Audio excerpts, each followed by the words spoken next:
Fala aí, gente. Muito bem, mais uma semana de aulas aqui. Começamos com vocês e espero que vocês estejam bem, conseguindo acompanhar os conteúdos aí semanais que a gente tem enviado para vocês. Essa semana nós vamos falar a respeito da crise do Segundo Reinado, crise no Império Brasileiro. Em especial, quero falar com vocês sobre o movimento abolicionista. Bom, gente, então, quero compartilhar com vocês então a nossa aula de hoje. E aí a gente vai falar um pouquinho a respeito, então, dessa crise do Segundo Reinado. Legal, galera? Muito bem. Quero deixar também lembrar aquelas nossas das nossas orientações, além de assistir a videoaula, né, para esta quarta semana do ciclo 1 do terceiro bimestre, eu peço a vocês que façam a leitura das páginas 45 a 48 da apostila 8, capítulo 3, tá?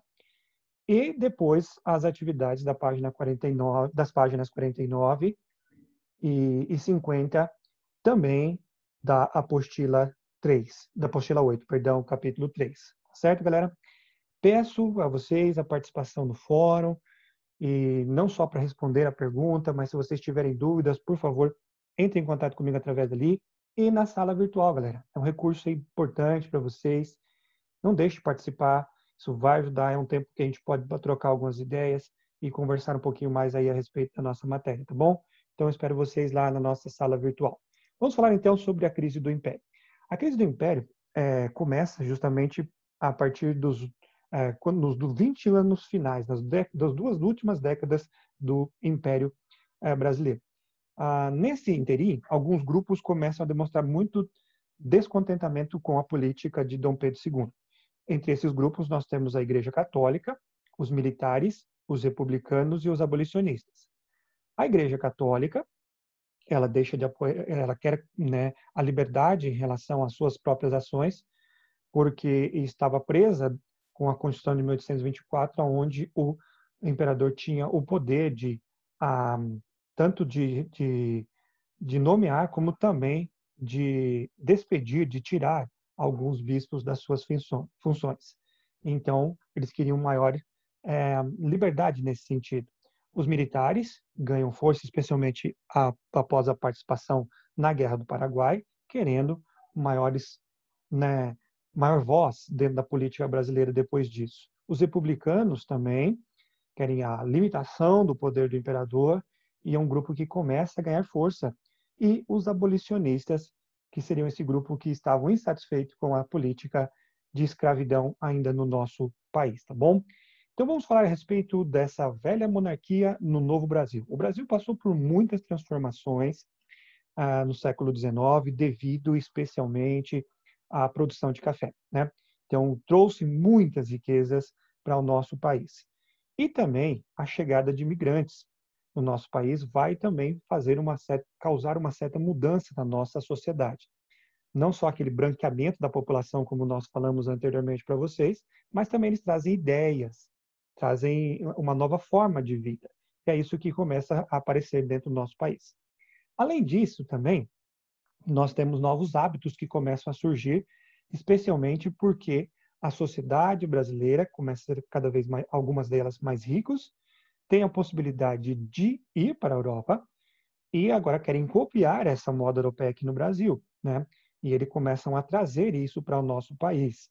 Aí eles começam até adquirir os gostos por espetáculos teatrais, leituras de livros e periódicos, né?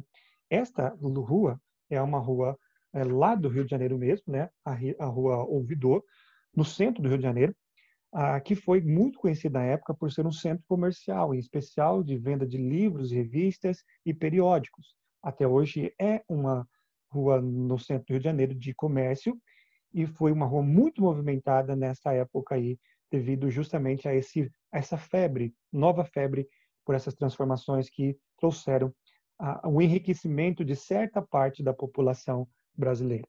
Bom, nesse interim, gente, nós sabemos também que os próprios militares que estavam em ascensão, né? Especialmente, como eu já tinha dito para vocês, após a participação na Guerra do Paraguai.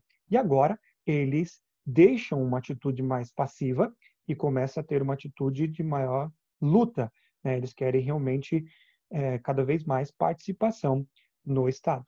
Até a própria Igreja Católica, né, historicamente ligada à monarquia, ela começa a contestar o, o governo, contestar realmente Dom Pedro, como eu havia falado para vocês, especialmente por causa da lei do padroado, né?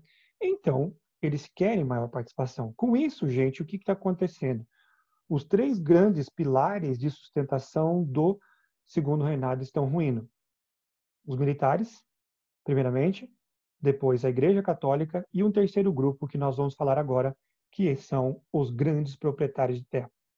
Esses grandes proprietários de terra vão deixar de apoiar definitivamente o segundo reinado ou o imperador após a abolição da escravatura. E é o que nós vamos falar agora sobre esse movimento abolicionista, tá bom?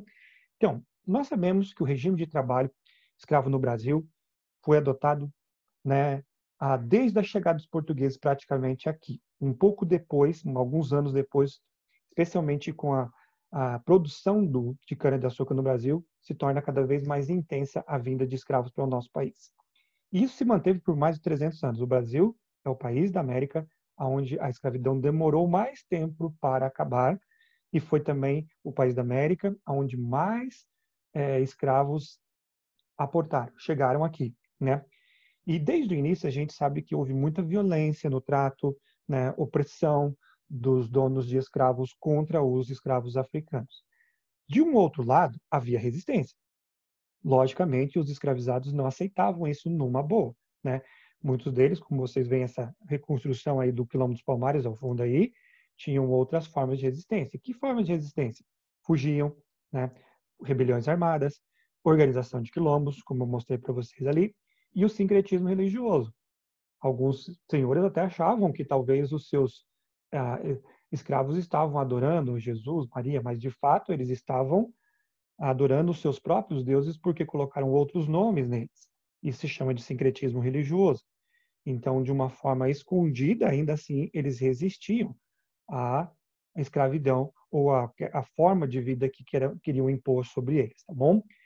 É nesse contexto que nós podemos dizer aí, gente, que só depois de 1850, né, que nós vamos ver aqui que alguns passos vão ser tomados em relação à, à abolição da escravidão no Brasil. É interessante que o nosso próprio livro diz que o escravismo era aceito até então como um componente orgânico da vida brasileira. É como se algo que fazia parte já da nossa sociedade, que se tirasse vai doer, é como se fosse uma amputação, para você ter ideia. Então, realmente, infelizmente, isso acontecia. E só a partir de 1850, quando nós vimos ali com a aprovação da Lei Eusébio de Queiroz, com o fim do tráfico negreiro, que os primeiros passos começam a ser dados em relação a essa abolição da escravidão, né? Aí surgem também alguns adeptos, uma parcela da nossa sociedade que começa a apoiar, né, a abolição da escravidão. Além, como nós falamos, os próprios militares vão começar a apoiar isso, até pela participação de muitos escravos na Guerra do Paraguai. Estavam lá ao lado deles.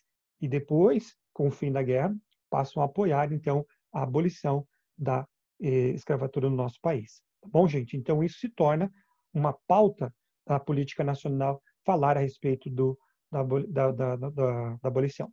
Mas, infelizmente, não teve ainda no início, o movimento abolicionista, assim, uma coerência, porque tinha muita divergência.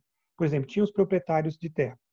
Esses grandes proprietários de terra, alguns deles, aceitaram, sim, a inserção do trabalho livre e assalariado.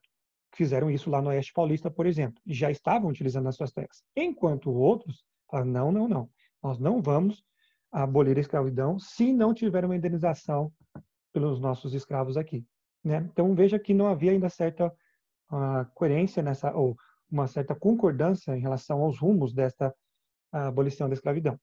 Também existiam aqueles que diziam que esse processo abolicionista devia ser uma política governamental, enquanto outros diziam, não, isso daí é uma conquista dos negros. Eles, nas suas próprias lutas, vão lutar e vão conseguir a sua liberdade. Então, você percebe que não tem, de certa forma, uma linha única aqui a questão do movimento abolicionista. Pensadores, como, por exemplo, Castro Alves, que nós vemos a imagem aí, jornalistas, romancistas, vão começar a aderir a esta causa da abolição. O poeta aí, Castro Alves, escreveu O Navio Negreiro, foi uns ícones nessa defesa da abolição da escravatura, tanto que foi, né, considerado talvez o maior nome nesses que seriam abolicionistas. Mas tiveram outros aí, o próprio Luiz Gama, um advogado ex-escravo que aderir a esta luta, José do Patrocínio, entre outros grandes nomes aí, o próprio Rui Barbosa, e dizem até que a própria família real portuguesa, a família real brasileira, por Dom Pedro e a família, não estavam mais utilizando escravos. Eles estavam utilizando os escravos como trabalhadores assalariados, não mais como escravos em si, né? Então, é o que falam a respeito disso. Mas Castro Alves ele tem uma ideia muito interessante, ele fala o seguinte, que a escravidão é uma vergonha para nós, né? É uma afronta aos direitos do homem, portanto, uma prática que deveria ser banida da vida nacional. Veja que é forte a afirmação de nosso amigo Castro Alves. O movimento abolicionista surge de fato assim, olha, diante de tudo isso, a coroa brasileira não tem mais o que fazer. O governo começa a adotar algumas medidas que gradativamente vai promover avanços aí rumo à abolição da escravidão no nosso país. Para Dom Pedro, a abolição da escravidão deveria ser lenta, segura e gradual. Ele não queria, de certa forma, desagradar a boa parte da população, mas também sabia que isso estava cada vez mais recorrente e precisava tomar uma posição a respeito disso. Tá bom? Então, é por isso que ele diz que deve ser lenta, segura e gradual. É aí, então, que algumas leis começam a ser aprovadas. A primeira lei é a Lei do Ventre Livre. A Lei do Ventre Livre, em 1871, dizia que todas as crianças nascidas de mães escravas a partir de agora seriam livres, tá? Seriam livres. Só que, pera lá, vamos explicar um pouquinho melhor. Então, os proprietários, eles deveriam manter essas crianças até os 8 anos. Isso é lógico, né, gente? Porque você não vai deixar a criança solta no mundo aí. Então, ela precisa ficar com a mãe.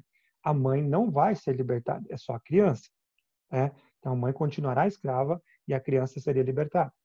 Quando, depois dos 8 anos, aí o proprietário ele podia escolher transferir a criança aos cuidados do governo e receber uma indenização, ou empregar essas crianças a partir dos 8 até os 21 anos de idade, elas serem seus trabalhadoras, quando elas, depois disso, seriam obrigados, os proprietários seriam obrigados a libertar estas pessoas.